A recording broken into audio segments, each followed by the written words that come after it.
Bonjour à toutes et à tous, j'espère que tout le monde va bien. Aujourd'hui une vidéo très particulière parce que je vais revenir sur un événement marquant qui vient de m'arriver dans ma vie personnelle. L'idée de cette vidéo c'est de revenir sur un échec que j'ai subi et je vais en profiter pour vous donner des conseils de comment surmonter un échec. Donc on le rappelle, je suis coach en développement personnel, j'accompagne beaucoup de personnes dans leur quotidien. C'est une vidéo qui fait écho à ma récente défaite en finale des Olympiades Royales. Je vous cache pas que c'est pas une vidéo facile que je suis en train de faire. J'ai mis plusieurs fois à refaire cette intro et identifier les sources de l'échec. Alors ça c'est un point qui est très important parce que ça permet de ne pas refaire les mêmes erreurs. Donc moi je parle souvent à un ami qui s'appelle Albert Einstein qui dit que la folie c'est de se comporter toujours de la même manière mais de s'attendre à un résultat différent. Donc moi typiquement si je reviens sur cette finale qui est considérée aujourd'hui comme une finale de Ligue des Champions, pourquoi j'ai échoué en finale? Si je fais une introspection sur moi-même, je pense que j'étais trop confiant, j'ai sous-estimé mon adversaire, j'avais l'expérience des escape games que j'avais fait depuis des années. J'avais passé quand même le week-end à faire toutes les énigmes de Fabien Olicard. Alors ça arrive de rater des finales, évidemment je dis pas le contraire. Si je prends un exemple comparable au mien, je pense que Zidane en 2006 rate sa finale de Coupe du Monde contre l'Italie. Moi je suis un peu le Zidane de YouTube et j'ai aussi perdu mes moyens pendant cette finale. Et vous connaissez tous le proverbe qui dit l'erreur est humaine. Mais vous connaissez peut-être moins la suite qui dit que l'erreur est humaine, la reproduire est diabolique. Et ça vient du latin et c'est vrai que je le dis souvent, errare humanum est, perseverare diabolicum. Voilà, ça permet de trouver du positif dans cet échec. Il faut avoir la fierté d'avoir essayé. Moi, typiquement, les choses qui m'ont rendu fier pour atteindre la finale, c'est, je pense, ma prestation en chant. Tout au bout de mes rêves. Et ma prestation en danse. Boum, boum, boum, allez! Ce qu'il faut se dire, c'est que je suis sorti de ma zone de confort et qu'aujourd'hui, je suis préparé à affronter d'autres étapes de la vie qui sont beaucoup plus difficiles. Donc voilà, il faut relativiser l'échec. Il ne faut pas le prendre en tant que tel. J'ai un ami philosophe qui s'appelle Charles Pépin qui le dit très bien, c'est qu'on apprend plus en une défaite qu'en 1000 victoires. J'ai calculé récemment que un enfant, avant de savoir marcher, il échoue 2000 fois. Mais l'échec fait partie de son processus d'apprentissage. À aucun moment, l'enfant se dit que c'est un échec. Il se dit juste qu'il a besoin de passer par là pour apprendre à marcher et qui sait plus tard pouvoir courir. Il faut vivre avec cet échec. Je sais que demain, quand je vais me balader dans la rue, je sais que des gens vont m'en parler. Mais il faut savoir l'accepter, il faut savoir vivre avec. Si je prends un exemple également comparable, mine de rien, John Terry, le défenseur de Chelsea, quand il glisse en 2008 en finale de Ligue des Champion sur la séance des tirs au but. Pour ceux qui ont la référence, il y a une chanson qui a été écrite qui s'appelle Viva John Terry, que les supporters de Manchester ont chanté à sa gloire de manière très ironique. Je dis pas que c'est facile, mais il faut savoir l'accepter. Moi, comme je dis souvent, l'échec et la réussite sont sur le même chemin. L'échec est juste un petit peu plus loin. Si je prends un exemple d'un ami qui s'appelle Thomas Edison, donc Thomas Edison, pour ceux qui ne le connaissent pas, c'est l'un des plus grands inventeurs de l'histoire, c'est l'inventeur de l'ampoule électrique, mais avant d'obtenir le résultat final qui a bouleversé notre quotidien, il a échoué 10 000 fois. Je ne sais pas si vous vous rendez compte, 10 000 fois, et Tom Tom, comme je l'appelle parce qu'on est très proche aujourd'hui, c'est qu'il dit « Je n'ai pas échoué 10 000 fois, j'ai simplement trouvé 10 000 solutions qui ne fonctionnaient pas. » C'est comme voir le verre à moitié vide et à moitié plein, donc toujours voir le côté positif d'un échec, et en l'occurrence Thomas Edison, c'est un très bon exemple. Et de la même manière, si je prends un autre exemple, alors désolé, effectivement, je prends beaucoup d'exemples, c'est aussi pour vous donner du concret. Rafael Nadal, en 2009, quand il perd en 8e de finale à Roland-Garros contre Soderling, il aurait pu se morfondre dans son échec. Mais cet échec lui permet d'aller chercher 9 Roland-Garros plus tard. Donc ce qui lui en fait 13 au total. Il y a une phrase qui est très juste que je dis souvent, c'est si vous gagnez, vous avez une médaille, mais si vous perdez, vous avez un trésor. Donc voilà, il y a un concept qui est très simple, qui est encore de mon ami Charles Pépin, qui dit qu'il vaut mieux avoir la sagesse de l'échec que l'ivresse du succès. Et c'est pour ça que c'est très important, d'après une défaite, de rester très humble, de la même manière qu'il faut rester humble après une victoire. Et j'ai un ami qui s'appelle Bill Gates, qui dit une phrase très juste, le succès c'est un mauvais professeur, il pousse les gens intelligents à croire qu'ils sont infaillibles. Et de la même manière, c'est que c'est pas parce qu'on a raté qu'on est un raté, de la même manière que ce n'est pas parce qu'on a réussi qu'on est un winner. Donc, conseil très important, restez humble. Et puis comme je dis souvent, le succès c'est de se promener d'échec en échec tout en restant motivé et enthousiaste. Et je vais vous reprendre un exemple d'un ami proche à moi qui s'appelle Walt Disney. Ce qu'il faut savoir c'est que lui dans son passé, avant de connaître le succès qu'on lui connaît aujourd'hui, il a connu énormément d'échecs et même l'un de ses premiers échecs qui était assez retentissant, c'est que s'est fait licencier de la part de son éditeur parce qu'il manquait cruellement d'imagination et d'inventivité. Et Walt Disney il a toujours gardé cette motivation, il a toujours souhaité rebondir, aller de l'avant et il disait quelque chose de très véridique, il disait « Croyez en vos rêves, peu importe leur impossibilité ».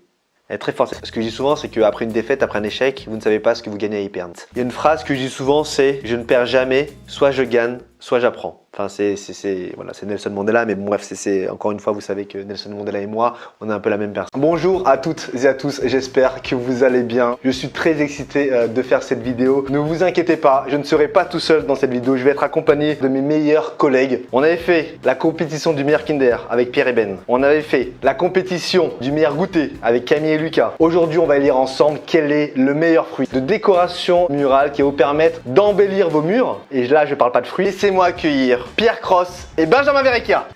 Bonjour, Monsieur Fred.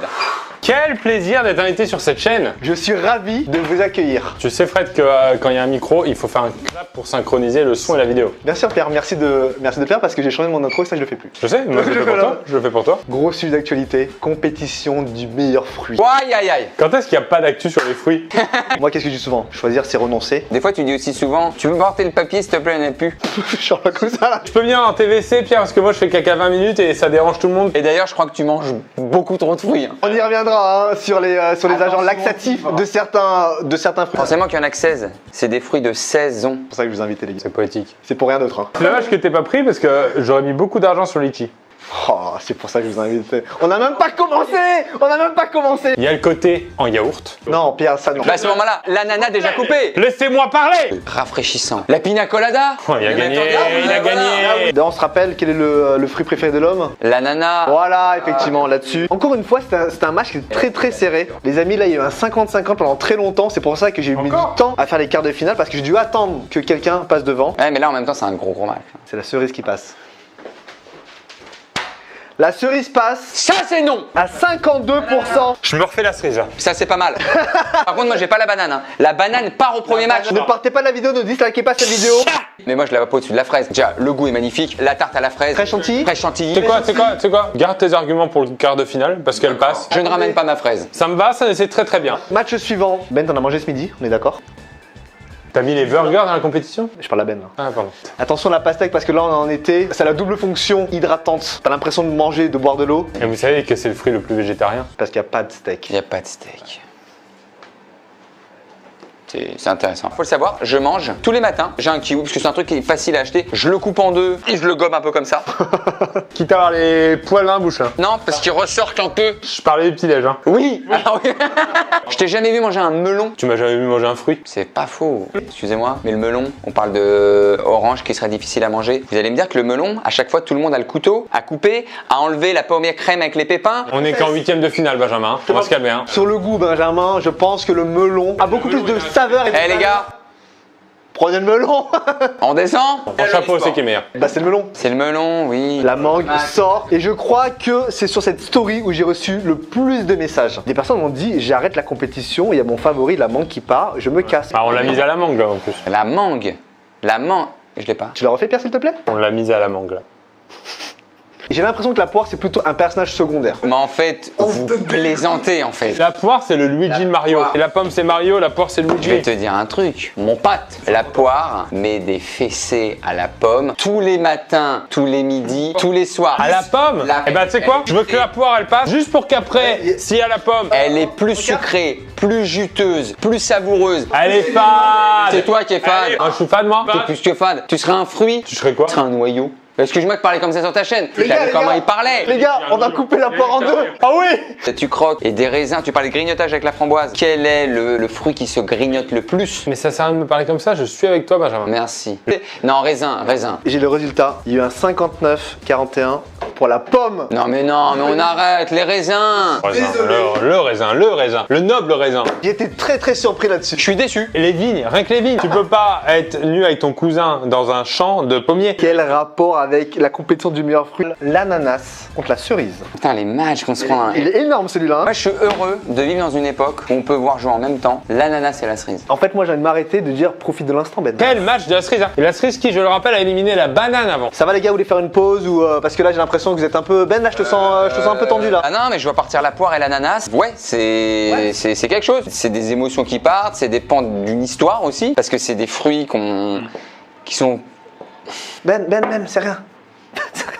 Ça va le faire. Moi, j'ai pas sorti mon argument tout à l'heure parce que la fraise, elle a gagné largement contre la clémentine. Donc là tu le balances maintenant? Ouais. Tu veux pas attendre peut-être la finale ou la demi-finale? Non? La tartelette aux fraises. Là, tu m'as eu. 3 fruits rouges en demi-finale. Tu sais, c'est comme en Ligue des Champions, t'as 3 clubs anglais en demi-finale. Bah oui, c'est des clubs anglais puisque c'est les Reds. Ça marche. Ça marche pour moi. Et normalement, ça marche même pour lui. Mais il vient d'investir. Tu mets une pêche ici, tu mets une pomme ici. Pêche. Alors, en mettant un petit rouleau de sopalin avec. Et encore, t'as ce fameux geste hein, qu'on a tous fait, c'est le... Et puis c'est terminé. Les amis, la pêche passe à 62%. Bien sûr. Donc pour la pomme, c'est la rainette.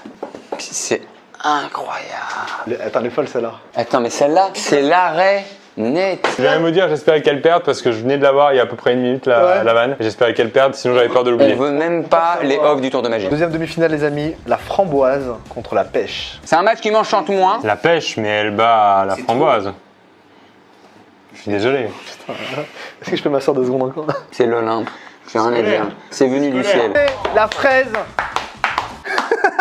Il y a des vrais applaudissements. C'est très très beau. Est-ce qu'on peut dire qu'elle a marqué son but sur coup framboise? Ça marche très bien ça. Une fois, tu as besoin d'un référentiel pour comparer quelque chose. Tu me donnes une tartelette fraise, tu me donnes une tartelette framboise. Je vais 1000 fois sur la tartelette fraise avant de regarder la tartelette framboise. Admettons, il y a 2 fesses dans lesquelles je mets une framboise, dans lesquelles je mets une fraise. De quoi? Attends, je pas C'est ça, compris. tu dis chacun pour avoir sa ligne de comparaison. La fraise. Dans ce cas, la banane revient dans la compétition. Tu vas dire que ce fruit qui gagne sur ma chaîne, c'est un peu la fraise Van Long.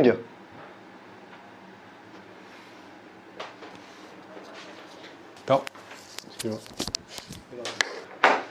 Messieurs.